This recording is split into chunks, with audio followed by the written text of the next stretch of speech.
পৃথিবীতে এমন একটি কাগজের টুকরো আছে যেটি দিয়ে পুরো একটি দেশ ধ্বংস করা যায়। হ্যাঁ, ঠিকই শুনেছেন, এই কাগজের টুকরোটির নাম ডলার। বর্তমান পৃথিবীতে আমেরিকার হাতে থাকা সবচেয়ে শক্তিশালী অস্ত্র। আমেরিকা চাইলে এই অস্ত্র ব্যবহার করে যে কোনো মুহূর্তে যে কোনো দেশের অর্থনীতি মুহূর্তেই ধ্বংস করে দিতে পারে। আপনার ব্যাংকে টাকা থাকবে, কিন্তু আপনি ব্যবহার করতে পারবেন না, কারণ আমেরিকার নিষেধাজ্ঞা। তবুও এত ঝুঁকি জেনেও পুরো পৃথিবী কেন ডলার ব্যবহার করে? তার কারণ, ডলার পৃথিবীর সবচেয়ে স্থিতিশীল মুদ্রা।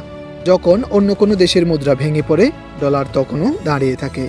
আর পৃথিবীর বেশিরভাগ বাণিজ্য হয় ডলারে।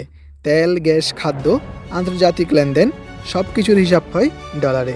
যে কারণে আজ পৃথিবীর প্রায় 60% বৈদেশিক মুদ্রার রিজার্ভ রাখা আছে ডলারে। ডলার শুধু মুদ্রা নয়, ডলার ক্ষমতা আর নিয়ন্ত্রণ।